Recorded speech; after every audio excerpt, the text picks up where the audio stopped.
We are going to ask Congressman John Lewis to address us.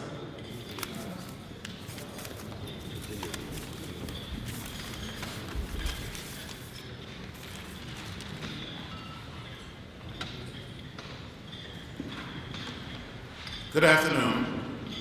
I don't want to interfere with the meal, so continue to enjoy the meal.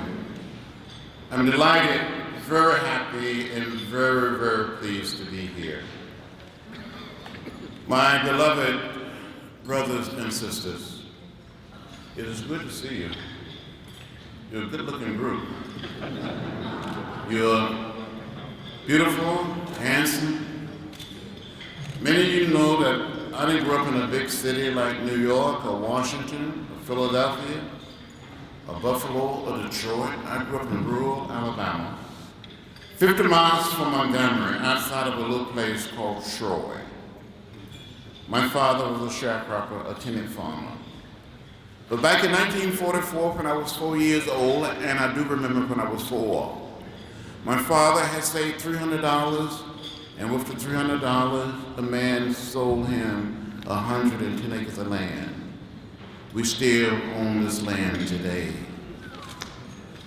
For someone who grew up very, very poor in a very large family with 6 brothers and 3 sisters, wonderful parents and grandparents and great-grandparents, a lot of uncles and aunts, cousins. When we would visit the little town of Troy, visit Montgomery, visit Tuskegee, I saw those signs that said white men, colored men, white women, colored women, white waiting, colored waiting. I would come home and ask my mother, ask my father. They would say, that's the way it is. Don't get in the way, don't get in trouble. But reading the Holy Book, the Holy Bible, reading the story of the children of Israel, hearing the music, go down Moses' way down in Egypt land, tell old Pharaoh to let my people go. Reading the story of slavery, and later hearing about Rosa Parks. Meeting Rosa Parks when I was 17, meeting Dr. Martin Luther King Jr.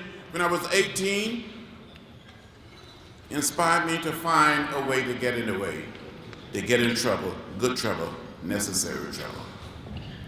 Growing up there in a little town, outside of the little town of Troy, I heard people referring to members of the Jewish community, saying Jew. And as a child, I tried to avoid using the term that it was almost like saying the N-word. And I tried to find a way to say the Jewish people, the Jewish this, the Jewish that, and never using the word Jew. And getting involved in the civil rights movement, many of my closest and dearest friends became members of the Jewish community. During the sit-ins in Nashville as a student, on the Freedom Ride, the first time I came to Washington, D.C. was 1961. I had all of my hand a few pounds lighter to go on the Freedom Rides. The same year that President Barack Obama was born. Back in 1961, black people and white people couldn't board a Greyhound bus and travel together from Washington through Virginia, through North Carolina, South Carolina, Georgia, Alabama, Mississippi, New Orleans. We were beaten together. Many young members of the Jewish community, rabbis,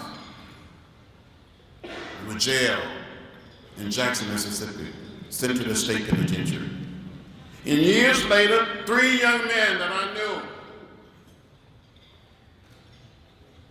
Andy Goodman, Micah Schreiner, Jewish, James Shaney, went out to investigate the burning of an African-American church in Philadelphia, Mississippi. They were working on voter registration efforts. They were detained by the sheriff, taken to jail. And later on that Sunday night of June 21st, 1964, these 3 young men was taken out of jail, turned over to the Klan, where they were beaten, shot, and killed. And later their bodies were discovered 6 weeks later, buried under a mound of dirt. And I said to students and young people these days that these three young men didn't die in Vietnam. They didn't die in the Middle East, or Eastern Europe, or in Africa, or Central or South America. They died right here in our own country, trying to help everyone become participants in the democratic process.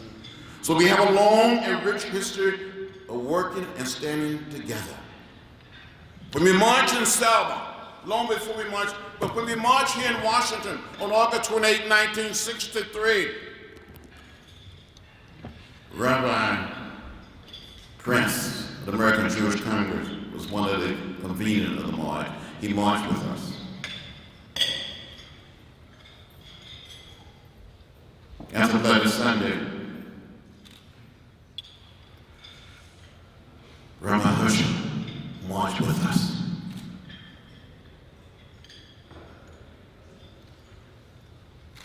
We're still marching, and we must march together. So it doesn't matter whether we're black or white, Jewish, Muslim, Latino, Asian American, or Native American. We're one people, we're one family, we're one house. We all live in the same house, not just the American house, but the world house. Maybe our foremothers and our forefathers all came to this great land in different ships, but we're all in the same boat now. We must look out for each other and care for each other. I'm going to tell one little story, Rabbi. I'll be finished. You know the story. When I was growing up outside of Troy, Alabama, I had an aunt by the name of Seneva. And my aunt Seneva lived in what we call a shotgun house. She didn't have a manicured lawn, a simple, plain dirt yard. And sometime at night, you could look up through the holes in the ceiling and count the stars. When it would rain, she would get a pail or bucket and catch the rainwater. From time to time, she would walk out into the woods and cut branches from a dogwood tree and make a broom, and she called that broom the brush broom, to sweep this yard very clean. Some of you who may not know what a shotgun house is, in the nonviolent sense, it's an old house, one way in, one way out, where you can bounce a basketball through the front door and it will go straight out the back door. My Aunt Seneva, from time to time, would gather us all together. And one Saturday afternoon, an unbelievable storm came up. The wind started blowing, the thunder started rolling, the lightning started flashing, and the rain started beating on the tin roof of this old shotgun house. My aunt became terrified. She started crying. She thought the old house was going to blow away. She got all of us, the children, together and told us to hold hands. And we did as we were told. Then one corner of this old house appeared to be lifted from its foundation. Hit us to walk to that corner to try to hold the house down with our bodies. When the other corner appeared to be lifted, had us to walk to that side.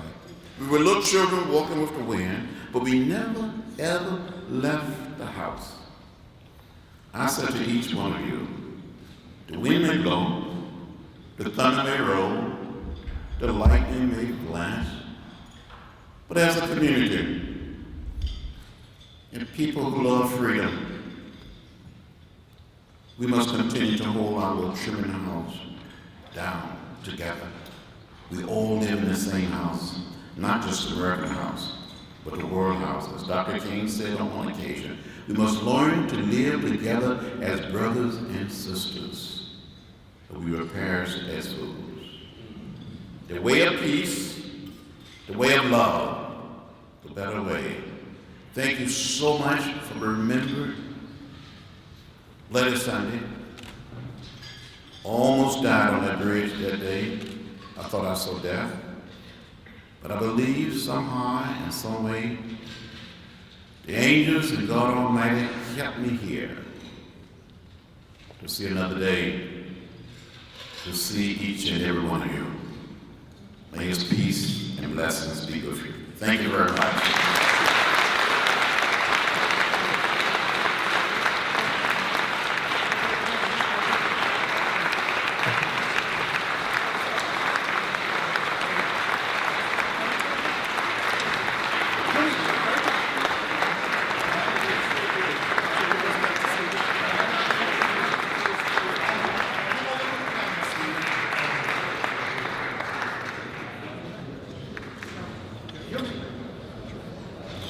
look here. Look Everybody here. look down on the chair. Look here.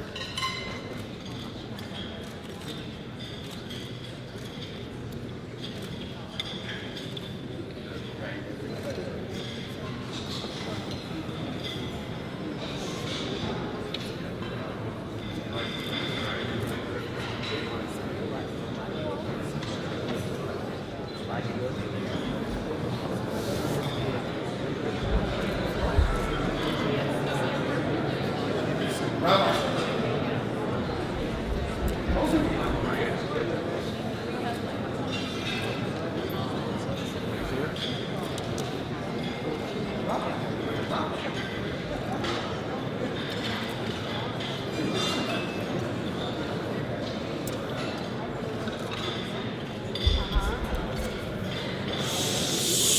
Please be seated. The program will proceed immediately. So I get dealt the card to follow John Lewis. There are hard acts to follow and there are impossible acts to follow. Congressman Lewis is an impossible act to follow. Congressman, the nation is forever in your debt. Thank you very much for all that you've done and all that you stand for.